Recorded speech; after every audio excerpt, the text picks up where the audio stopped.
Então, bora lá.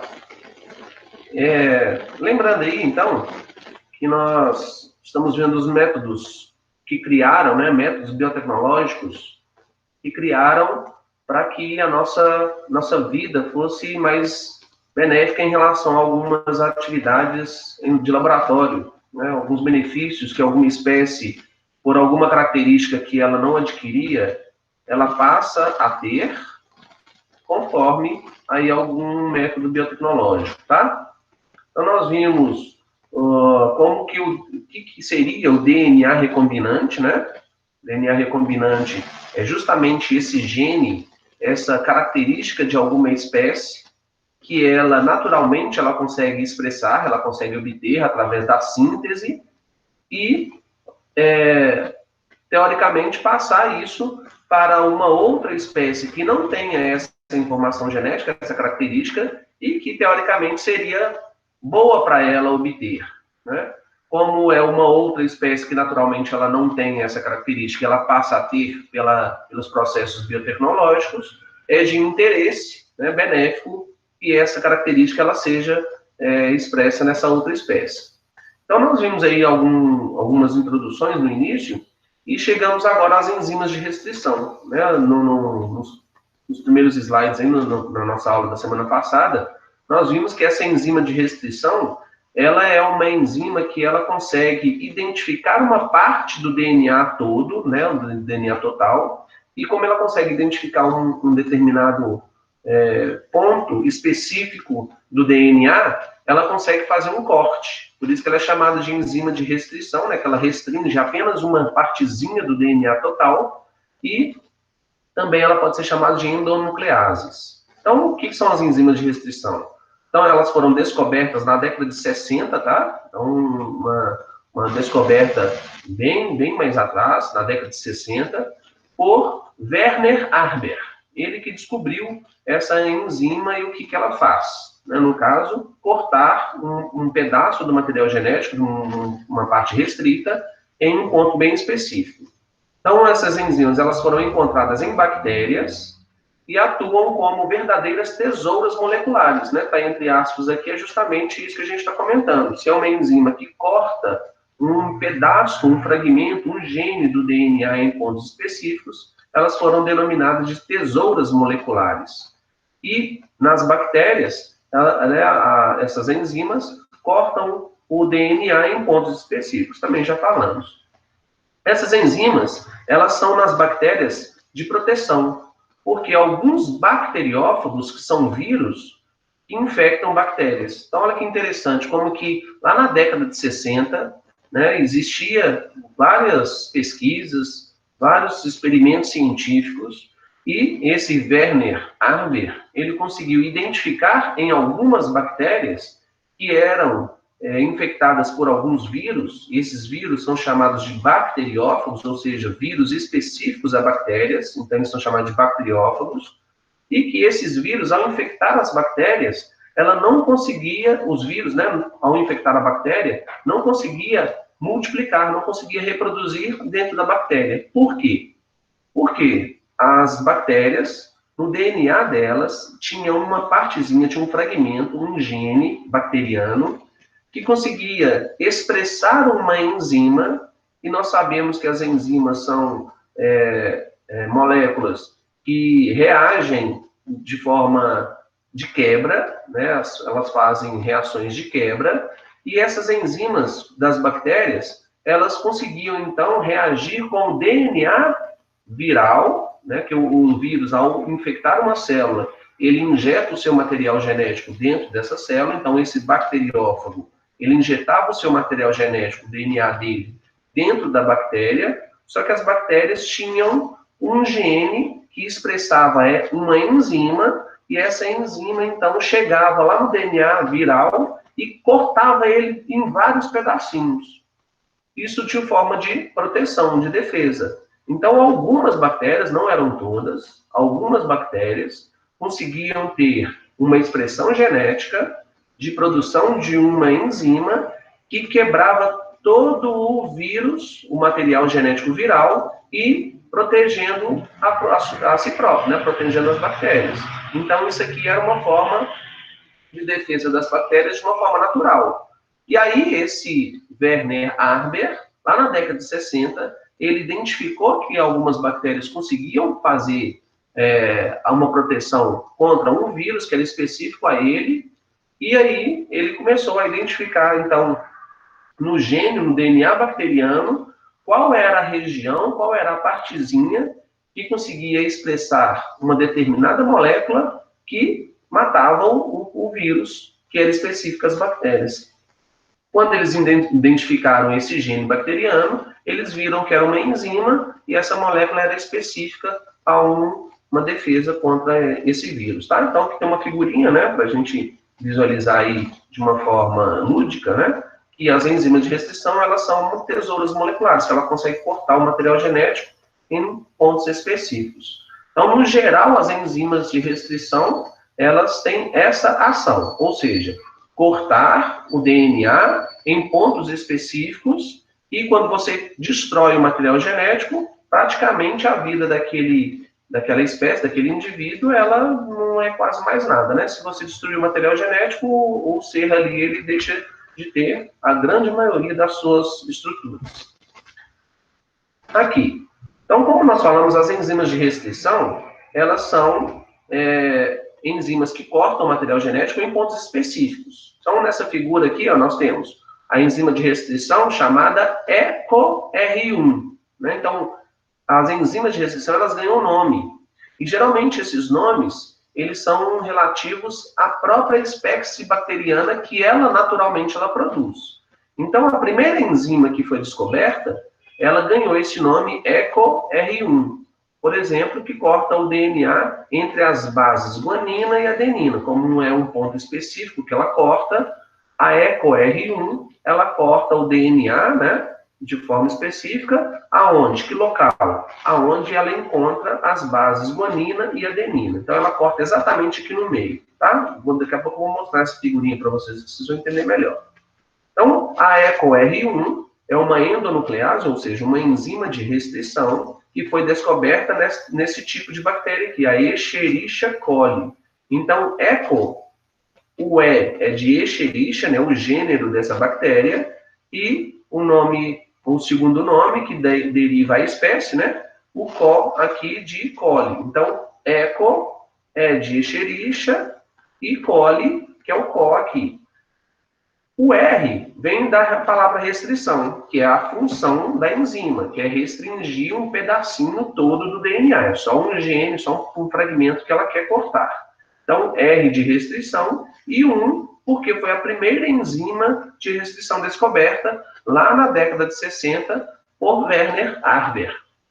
Então, o nome das enzimas de restrição, o nome das endonucleases, são derivadas a espécie da bactéria que naturalmente ela tem, e aí deram um nome, um número para elas. A EcoR1 foi a primeira descoberta. Então, na figurinha aqui, no desenho didático aqui, como que nós temos? A enzima é essa estrutura que está envolvendo o material genético, no caso aqui o DNA, né? Fita dupla com os pareamentos C com G, T com A, T com A com T, A com T e G com C. Então, isso aqui é um pedacinho só do DNA completo e que a enzima de restrição EcoR1, ela corta o DNA entre as bases guanina e adenina. Então, quando ela encontra a sequência aonde você tem guanina e adenina em sequência, no sentido 5 linha, 3 linhas. Se vocês lembrarem o que é 5 linha, 3 linha, é o sentido de leitura do DNA.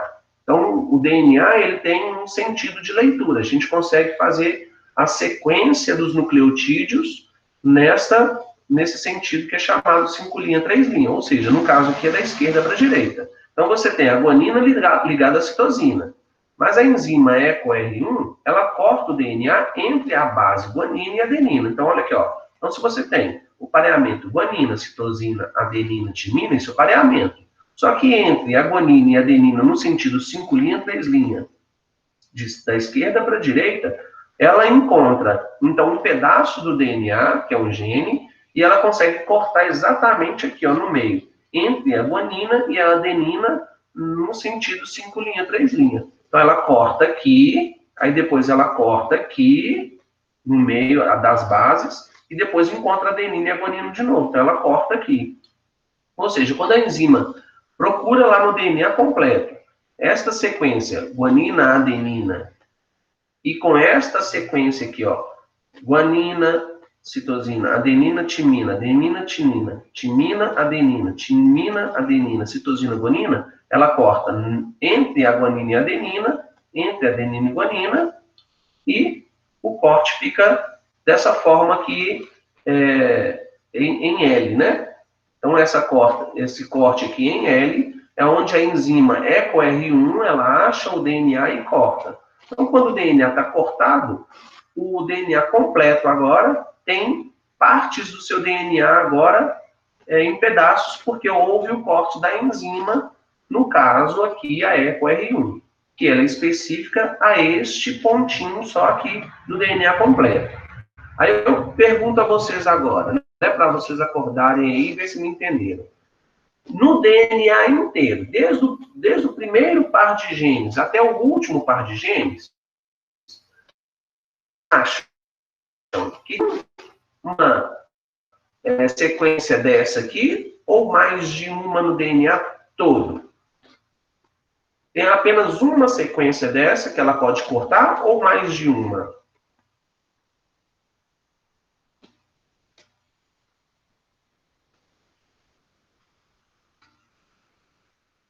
Primeiro, conseguiram entender aí como que é a enzima de restrição, qual é a ação dela?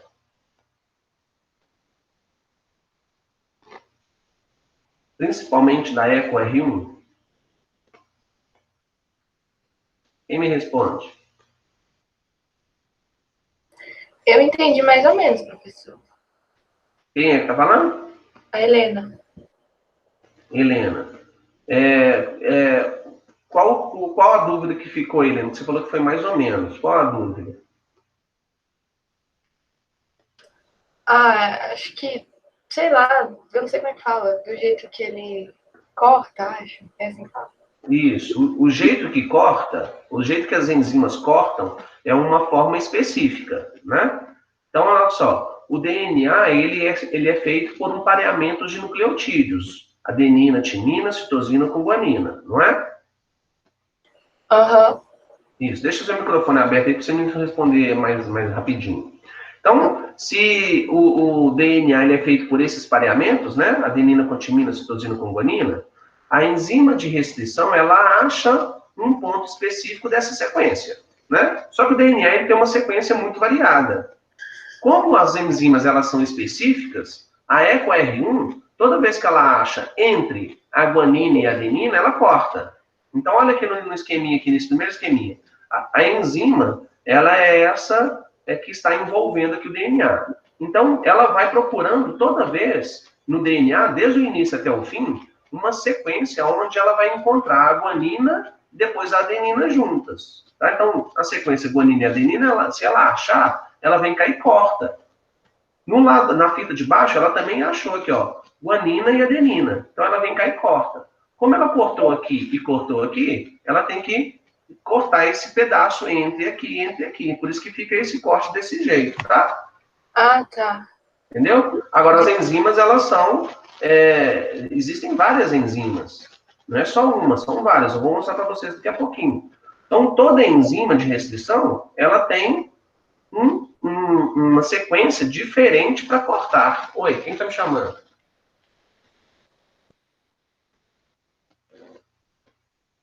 Ou então, Helena, entendeu agora?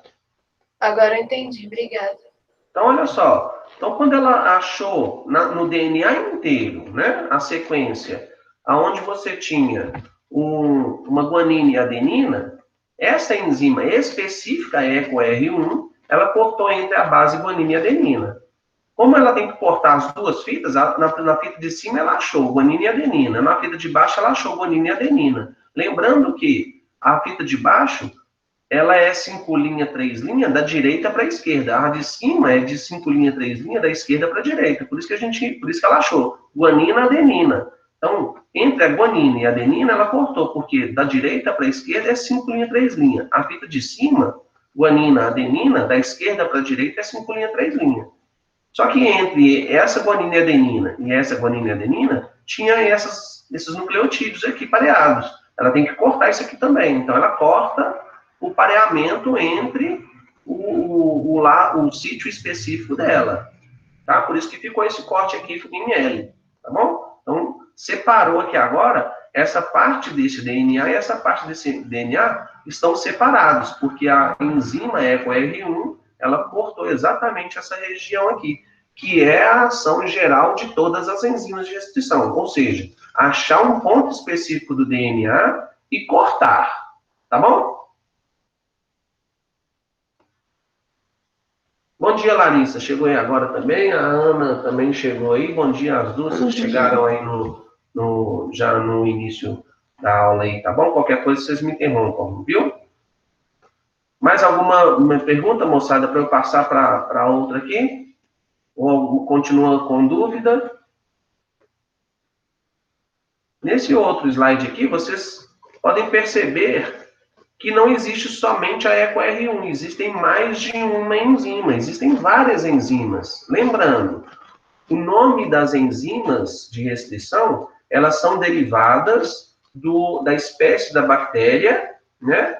E uma numeração para elas. Então, a BAN-H1 é o nome de uma bactéria que possui naturalmente um gene que consegue expressar uma enzima que consegue cortar um DNA em uma parte específica. Aí, olha aqui, ó, o nome da bactéria, né? E aonde ela consegue cortar. Então, olha só, toda vez aqui, ó, agora vou ver se vocês compreendem aqui, se ficou um pouquinho de dúvida ainda. Nós mostramos a enzima EcoR1, que foi a primeira que foi descoberta, e inclusive é a mais utilizada pelos cientistas, tá? Só que existem outras, olha só, nesse quadro que a gente tem. Aonde que a BAN-H1, ela corta o DNA de forma específica? Toda vez que ela acha guanina e guanina, ela corta, tá vendo aqui, ó? Ela corta aqui entre a guanina e a guanina, na fita de baixo ela também acha que, ó, a guanina e a guanina. Então ela cortou, na hora que ela corta isso aqui, ó, outra vez em L, tá bom? Então o corte dela é esse aqui. Essa parte de vermelha fica para um lado, a parte preta fica para o outro lado. Então ela acha um ponto específico. A EcoR1 que a gente acabou de falar, né? Entre a guanina e a adenina, olha só, entre a guanina e a adenina ela corta, também no sentido em L. Essa aqui, RIND3, né, veio dessa bactéria, essa bactéria que naturalmente ela produz uma enzima que corta aonde o DNA? Entre a adenina e a adenina, aqui, ó, entre a adenina e a adenina, entre a adenina e a adenina. Então ela cortou também em L, tá bom? Essa aqui, ó, KPN1, veio dessa bactéria, a Klebsiella pneumoniae.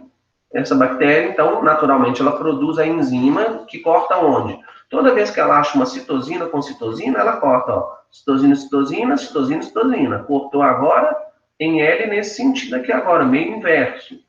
Então, aí é só namorar essas bactérias aí, as enzimas, aonde elas cortam. Então, dei aqui mais exemplos para vocês. Tem mais dessas? Tem muito mais que essas, tá? Essas enzimas, então, elas cortam nesses pontos específicos aí, e cada bactéria dessa aí tem esse gene naturalmente no seu material genético. Ficou mais claro agora? Sim. Sim? Aqui, ó, só para vocês verem que as enzimas, elas não só cortam somente em L, olha essa aqui, ó, a SMA1, que é dessa bactéria aqui. Olha como que ela corta. Ela não corta em L, não, ela corta de forma que é na vertical aqui, ó, mesmo. Onde ela encontra a citosina e a guanina, ó, citosina e guanina, citosina e guanina, ela corta. Então, ela vai cortar aqui na vertical. Ela corta exatamente aqui num ponto único, né, sem fazer um L, olha só. Essa tem um ponto específico diferenciado das outras. Então, aí a gente tem essas bactérias que têm esse gene, essas enzimas, que cortam em pontos específicos. O interessante para a gente descobrir essa variedade de bactérias, essa variedade de enzimas, por causa da finalidade que você vai ter. Né? Dependendo do DNA da espécie que você quer retirar aquele gene, aquele DNA DNA recombinante, você tem que cortar um pedacinho, né, de um gene de uma espécie para colocar esse mesmo gene na outra espécie para que ela obtenha uma característica que naturalmente ela não tem. Então, quando você descobre uma variedade de pontos específicos, isso vai facilitando o seu estudo, o seu trabalho, né? E facilita lá os métodos biotecnológicos. Então, a cada descoberta de uma bactéria que tem uma enzima de restrição, é um avanço muito grande na nossa, né, no nosso processo biotecnológico, né, na nossa medicina aí, e aí vai ajudando cada vez mais, tá bom? Então, vamos lá. Continuando aqui. Quais são as aplicações de tudo isso que nós falamos até agora, né? Quais são as aplicações com o DNA recombinante? Lembrando, tudo que nós vimos até agora é para que o homem tenha um benefício, né, em processos de expressão de genes ou descoberta de genes, e a gente vai tentando ajustar essa descoberta nas aplicações para o nosso dia a dia. Então, olha aqui. Uma das primeiras aplicações é uma clonagem, ou seja, uma cópia de genes através da técnica chamada de PCR. PCR, se vocês estão acompanhando né, o avanço aí do vírus que está nos atrapalhando a nossa vida em um pouquinho, né, deixando a gente ficar recluso dentro de casa, o coronavírus, ele já foi sequenciado, né, ou seja, já fizeram o genoma dele, já sequenciaram todo como é o DNA dele, ou seja, se tem uma partezinha do vírus que tem essa sequência, ou essa, ou essa, ou essa, ou essa, qualquer uma dessas aqui, nós já conhecemos enzimas de restrição para ele, ou seja, a gente consegue quebrar o material genético dele. Agora, qual é a complicação dele? Ele não é um vírus DNA, porque senão talvez seria mais fácil. Por isso que é a dificuldade da gente tentar combatê-lo. Ele não é um vírus DNA, é um vírus RNA, então nem timina ele não tem. Então, ou seja, todas essas enzimas aqui, ó, são inúteis a ele, porque se precisa de achar algumas regiões que têm timina, essas enzimas não acham, porque é um vírus RNA, então a gente troca, né? Lembra? O RNA, ao invés de ter timina, ele tem uracila. Então, é uma das dificuldades. Agora, uma das coisas que já foram feitas, foi feita essa técnica de PCR para o vírus coronavírus. Por quê? Essa técnica, essa aplicação com o DNA recombinante é exatamente clonar genes. Agora, lembrando, para eu ter um gene, eu preciso de cortar o DNA, né, em pedacinhos. Como que eu corto o DNA em pedacinhos? Usando as enzimas de restrição. Esse PCR, que é um aparelho que replica os genes, ele também consegue fazer essa leitura, né? Então, ele não cortou o gene, né, o RNA do vírus, ele consegue fazer uma leitura também do gene inteiro da espécie. Então, o coronavírus ele já foi sequenciado e a gente utiliza esse PCR para aquelas pessoas que possivelmente tenham o vírus. Como que eu sei que aquela pessoa que tem alguns sintomas, eu consigo diagnosticar ele positivo para a doença, né? Para a infecção do coronavírus? É porque eles pegam uma amostra, né? Geralmente a amostra, deve ter visto aí nas reportagens, pegam uma amostra ou da garganta, né? Ou então do nariz, né? Da cavidade nasal ou então da cavidade bucal. E aí, se lá tiver o vírus, eles levam para esse aparelho, o PCR, como eu disse, ele consegue fazer a leitura do material genético, mesmo que seja RNA, ele fez somente a leitura, ele não cortou, ele só fez a leitura. E aí, como já foi detectado o genoma dele, compara o genoma que já conhece dele com o que foi recolhido na amostra. Se der lá os pareamentos, né, a sequência certinha, positivo para coronavírus, tá? Então, essa é uma aplicação interessante que a gente consegue fazer através de uma clonagem de genes, né, que aí seria, no caso, todos, da técnica de PCR. Então, PCR significa reação em cadeia da polimerase. É uma tecnologia que permite clonar, ou seja, copiar em laboratório moléculas de DNA. É o que eu acabei de falar aqui, dando um exemplo do coronavírus. figurinha em didática para a gente entender. Então, está aqui. O PCR é um aparelho, tá? Então, PCR é esse aparelho aqui. O que é PCR? Reação em cadeia da polimerase. O que faz? Copia genes, faz clones, né, desses genes para utilidade laboratorial. E aí tem N funções, N utilidades quando você copia um material genético, tá? Ou você copia um gene de interesse, que aí, no caso lá, vamos voltar lá na insulina, lá nos primeiros slides dessa aula. Lembra que a insulina é um hormônio que pega a glicose no sangue e leva para as células? Isso naturalmente a gente faz, né? Lá no pâncreas produz essa insulina. Os diabéticos não produzem mais.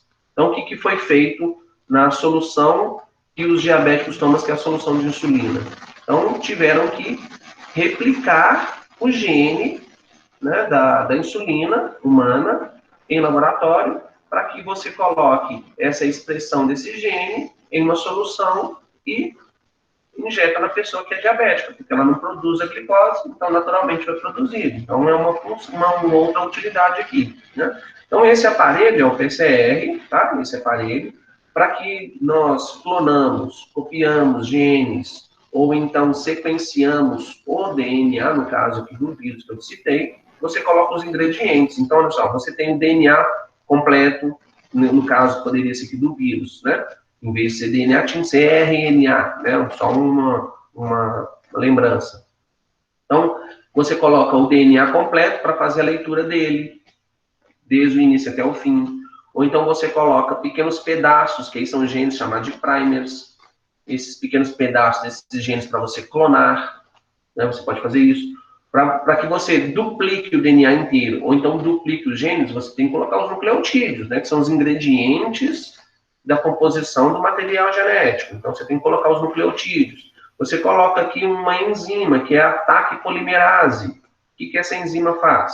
Se você tiver o DNA completo, você tem que abri-lo. Se você tiver o gene, você tem que abri-lo. Lembra que a fita ela é dupla, né? Então, você precisa de uma enzima que abra as duas fitas. Ou então, abra o pedacinho do gene.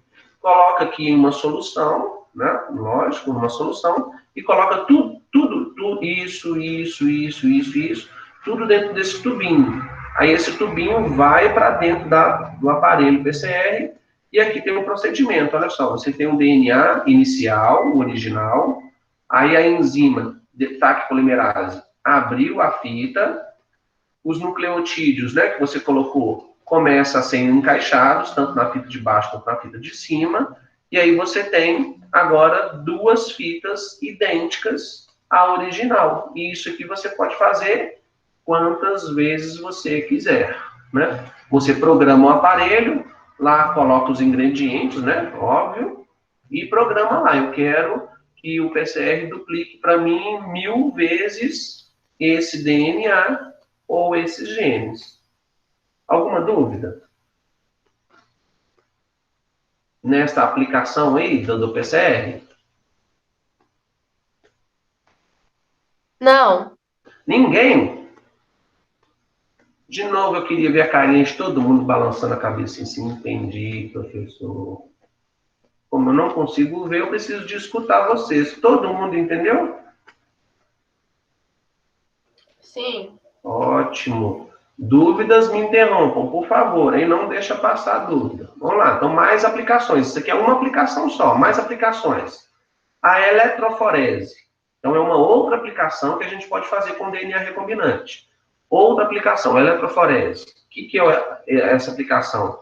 São fragmentos de DNA. Lembra sempre que nós vamos ter que usar um fragmento, que é um DNA recombinante. Como que eu tiro o fragmento? Usando uma enzima de restrição que corta em pontos específicos. Uma diversidade gigantesca de enzimas de restrição nós já conhecemos, sabemos aonde corta. Então, esse é mais um processo. Então, o que é uma eletroforese? Fragmentos de DNA que são colocados em uma placa de gel. Então, agora é outra aplicação. Na primeira, nós usamos o aparelho PCR. Agora eu vou usar o quê? Uma placa de gel chamada de agarose, esse gel chama agarose, que é submetida a um campo elétrico. com dois polos, um polo positivo e um polo negativo, tá? Então, esses fragmentos que foram cortados em um DNA completo de alguma espécie por uma ou várias enzimas, então eu cortei vários fragmentos e coloquei nessa placa de gel. Esses fragmentos, por serem negativos, se movimentam em direção ao polo positivo. Por isso que é interessante que essa placa de gel de agarose tem um campo elétrico ligado à energia. Então, os polos positivos e negativos vão fazer com que o DNA que você pegou daquela espécie, cortou ele em vários pedacinhos, porque você usou as enzimas de restrição. Então, tem vários pedacinhos agora do DNA e colocou nesse gel. Na hora que ele corre, lá não, por causa do campo elétrico, todo fragmento de DNA, ele tem ele corre por um polo negativo. E aí, se você tem um polo positivo, né, os polos opostos se atraem, né? Já devem ter escutado essa frasezinha aí. Os polos opostos se atraem. Então, se o material genético, ele corre para ele tem um ponto negativo, né, ele corre para o sentido positivo. Tá? Daqui a pouco eu vou mostrar uma figurinha para vocês visualizarem isso. Então, ainda na eletroforese, os fragmentos menores, né, porque vai cortar o DNA completo, em vários pedacinhos. Você usou enzimas diversas, então cortou em vários pedacinhos diferentes. Alguns pedacinhos, eles são menores do que outros. Então, como você colocou todos os genes na placa de gel, para ela correr até o ponto positivo, alguns pedaços são menores que os outros, então eles se movimentam mais rápido. Eles vão correr mais rápido, por serem menores, ficando na posição anterior. E, em seguida, os fragmentos maiores. Visualizando, então, o processo. Olha aqui. Eu tenho a figura da placa de gel de agarose. Essa placa aqui, ó. Então, essa placa aqui tem um gel, tá? Que é o gel de agarose. Ele é como se fosse uma peneira. Ele é todo furadinho, tá? A gente não consegue visualizar isso aqui, não, mas ele é feito como se fosse uma peneira. Então, ele é um gel, ele vai ficar como uma gelatina e cheio de furinhos.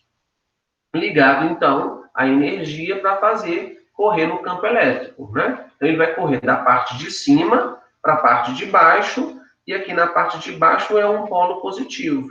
Como o DNA é negativo, ele vai correr de cima para baixo. Aqui é mais didático, tá? Então, você tem aqui, ó, essa região aqui que é o campo elétrico, né, ligado nos polos negativo e positivo, ou seja, o positivo é aqui embaixo, o DNA é negativo, os pedacinhos são colocados nesses cortes aqui do gel, tá vendo? Então, coloca aqui um pedacinho do DNA cortado, um pedacinho aqui, ou vários pedacinhos, né? E eles vão correndo. Os fragmentos menores ficam aqui embaixo, os medianos ficam aqui no meio e os maiores ficam aqui, tá? Então, é colocado, como é cortado em vários pedacinhos, eles correm para o polo positivo e aí você tem este resultado. Então, olha só como que é analisado. Agora, tem que ter uma técnica para analisar isso, né? Um entendimento já na prática mesmo, para que você verifique o resultado do corte do DNA. Cada pedacinho pretinho desse aqui, ó, aqui estão uns mais claros, né? Aqui tem uns mais escuros, né? Aqui ficou mais escuro, uns mais claros, ou então aqui fica mais fácil, ó. Cada risquinho branco desse aqui é onde os genes pararam, né? Porque eles correram da parte de cima para a parte de baixo. O DNA, ele tem um polo negativo, então ele corre para o polo positivo, lembrando que os de baixo são menores, os dos meios, da parte mediana aqui, tem um tamanho mediano, e os de cima tem um tamanho maior. Então, aqui também tem outra resultado, né? Onde os genes, eles correram, tá bom? Entenderam? Essa técnica aqui chamada de eletroforese? Dúvida?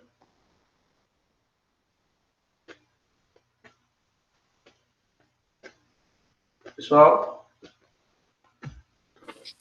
Tá tudo bem. Tudo bem? para que né, talvez clareia mais aí essa informação aqui, lembrando, vou utilizar esse aqui que ele está mais claro para a gente ver. O DNA é colocado aqui em cima, né? Você pegou o DNA e cortou ele todo. Tá? Você levou lá para a placa de gel de agarose e colocou todo o DNA na parte de cima. Como ele vai correr para a parte de baixo são os menores, né? Os pedacinhos menores. Então ele corre e fica lá embaixo. Essas partes que estão mais visíveis, né? Vamos voltar aqui, ó. Essas partes escurinhas que são mais visíveis do que essa, principalmente essas aqui que estão mais embaixo, como eu disse a vocês, as partes menores, elas correm para baixo. Quando fica mais escuro aqui, ó, é porque tem mais genes com o mesmo tamanho e aí eles correram e pararam na mesma posição. Os genes, eles são diferentes, mas ele possui o mesmo tamanho. Por isso que aqui ficou mais escurinho, tá? Então, por exemplo, aqui, ó, aqui embaixo. Esse gene aqui, ó, esse último aqui, ele é um gene pequeno. Porém, tem uma quantidade de genes do mesmo tamanho que seja menor e que parou nessa região aqui de baixo, tá bom? Então, como que é o resultado final? Quando você pega essa coluna e vê esses pedacinhos, você consegue agora saber qual é o tamanho do gene e qual é a sequência que esse gene tem. Quando eu falo sequência, é os pareamentos, A com T e C com G. Então, eu pego aqui, ó, esse gene aqui, ele é menorzinho, ele está mais embaixo. Então, esse gene que está menorzinho, ele teve uma quantidade desse mesmo tamanho, uma quantidade maior, por isso que eu vejo ele mais escuro, né? No caso aqui tá de branco, ou seja, se fosse o escuro seria esse. Aqui mais em cima, eu tenho um gene grande, só que eu tenho muitos genes com esse mesmo tamanho grande que parou aqui. Então, quando eu pego essa sequência toda aqui, eu sei quantos genes foi cortado o DNA e qual a sequência que ele tem. E isso já me dá uma relação à expressão daqueles genes. Ficou mais claro?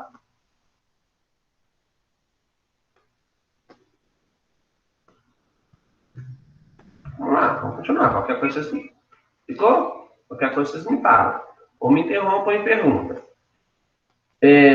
Terceira aplicação, tá? Chamada de DNA fingerprint. Essa aplicação, ela é parecida com o que nós vimos da eletroforese. Ela é muito parecida, só que ela ganhou outro nome e, obviamente, tem outra função, mas ela é muito parecida. Esse DNA fingerprint, ele é considerado como a impressão digital do DNA. Então, aqui também, como a gente vai pegar um DNA inteiro, cortar em vários pedacinhos pelas enzimas de restrição e vamos fazer a corrida no gel, tá? Só que ele vai ter uma outra função. É semelhante a um código de barras, né? A gente viu na figura anterior aqui, ó. Isso aqui parece que é um código de barra, né? Código de barra, é bem semelhante. É obtido a partir da técnica chamada eletroforese, por isso que eu falei que é muito parecida à técnica anterior, né? Primeiro é feito a eletroforese para a gente chegar ao DNA fingerprint. Então, primeiro é feito aquele processo. E qual que é a função? O DNA fingerprint, depois que você pega o DNA inteiro, corta em vários pedacinhos pelas enzimas, corre no gel, dá aquele resultado em código de barras, né, parecido, o que você permite com ele? Analisar exames de paternidade, ou então de uma investigação criminal. Então, se eu quero saber se eu sou filho de qual pai biológico, eu faço inicialmente a eletroforese, ou seja, eu pego o DNA meu, pego o DNA do suposto pai, corto em vários pedacinhos, utilizando as mesmas enzimas de restrição. Se eu usei a enzima XYZ no meu DNA, eu vou usar as mesmas enzimas no suposto pai, né? Para ver se corta nos mesmos locais. Se cortar nos mesmos locais e ficar idêntico o tamanho, né? O local aonde parou, aí eu vou comparar. Que a minha informação genética tem a mesma informação genética daquele suposto pai, ou seja, biologicamente ele é meu pai, né? Diagnosticado em laboratório pelo corte dos genes. Ou então uma investigação criminal.